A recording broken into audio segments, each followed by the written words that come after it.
Hi there. I hope everybody had a good spring break. We're jumping right back into remote learning.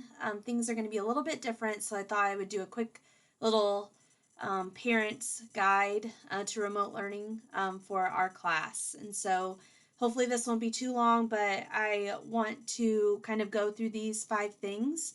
The biggest change is that the kids will have some assignments to turn in, and I have been thinking all break of the best way to do this, and I think I've found the easiest way possible because I know that everybody's situation is different.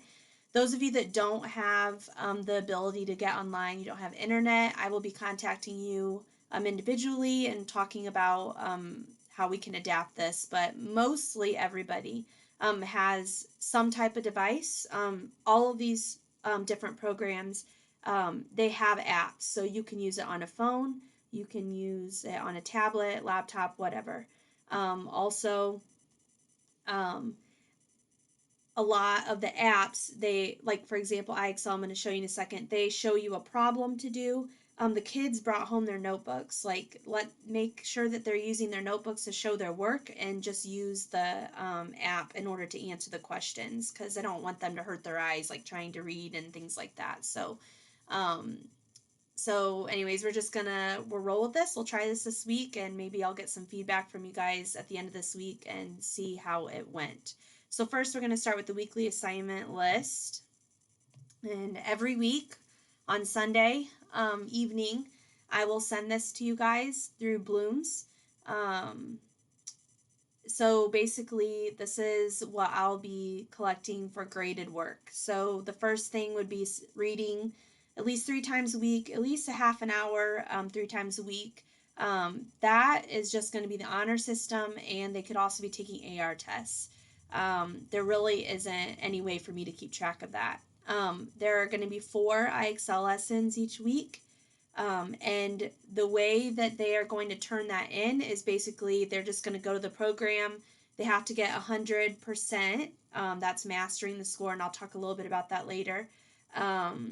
And I will be able to see that on my end. So you don't have to do anything. You don't have to help them with that.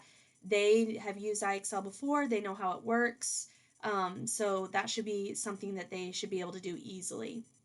When it comes to writing, I will ask you guys to help them by taking a picture of their writing and just texting it to me. That's the easiest way. It's easier for me to get those texts and to be able to upload them that way rather than email. I know that sounds really weird, but that's just the best way of doing it right now.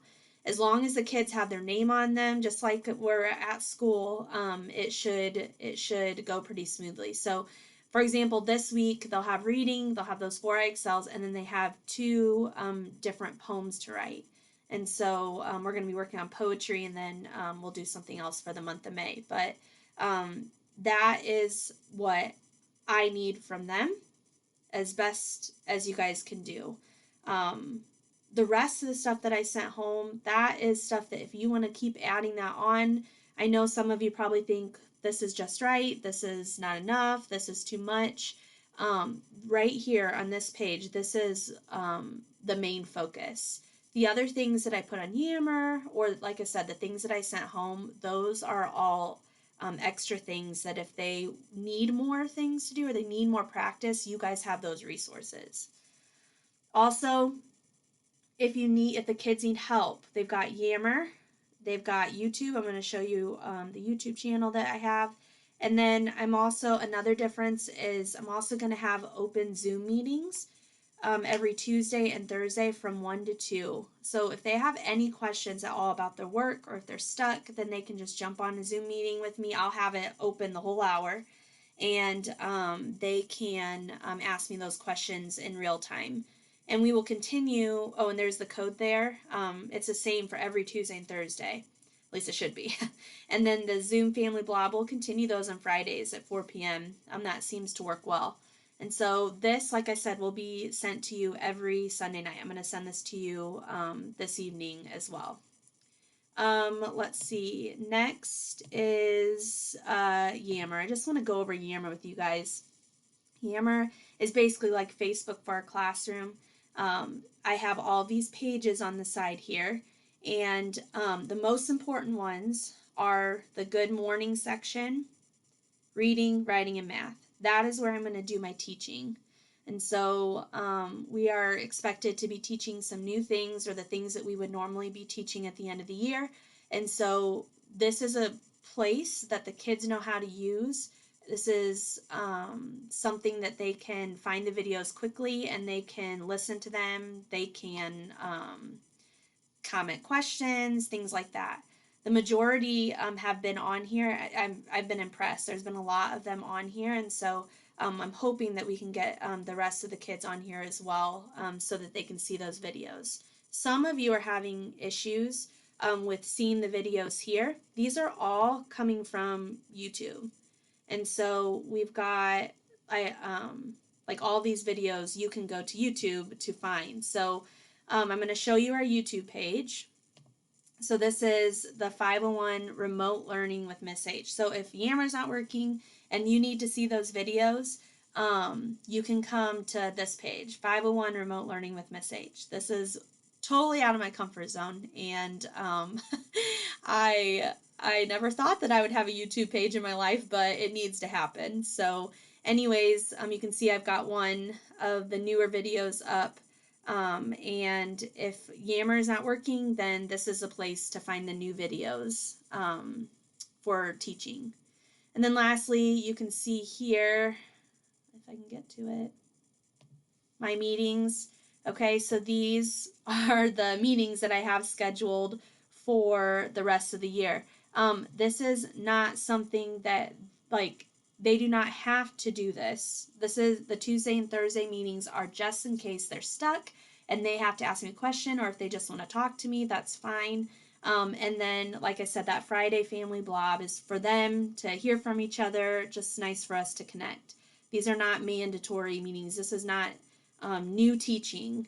That's what the YouTube videos are for, because I totally understand that some of you have kids that are in different grades, and I know high school, middle school, they have a lot more going on, I'm sure.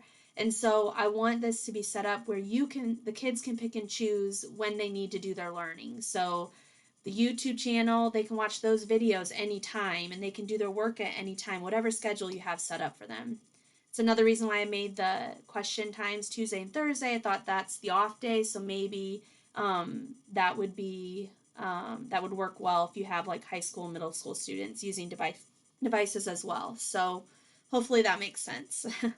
The last thing is I just want to go over iExcel, because this is where most of their work will be turned in. Once again, you do not have to do anything with this. If you've never seen iExcel, it's awesome. It has every single standard that we go over in 4th grade, plus more. And so there's a language arts, and then there's a math section, and basically, and we do this every week in class, so the kids know how to find the lessons. But basically the topic, there's a letter, and then one of the lessons is the number. So that's what this means right here. So math JB, they would find J, Hij, I say B, 8, J8.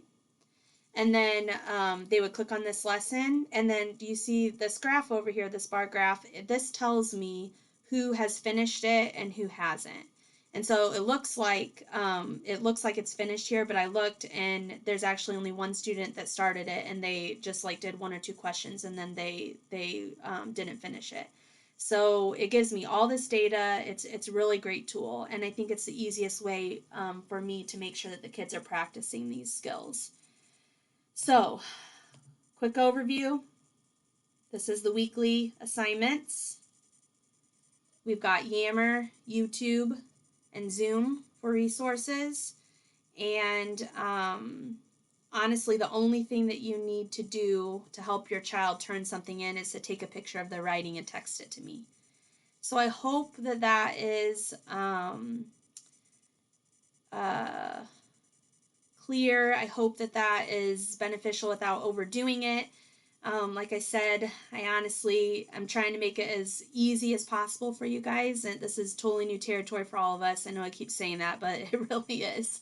And I just want to be on the same team with this. So let me know if you have any questions. Sorry, this is such a long video. I just want to make sure that you guys are at least seeing what the kids are going to be doing. I hope you have a good rest of your weekend. And yeah, let me know if you have any questions.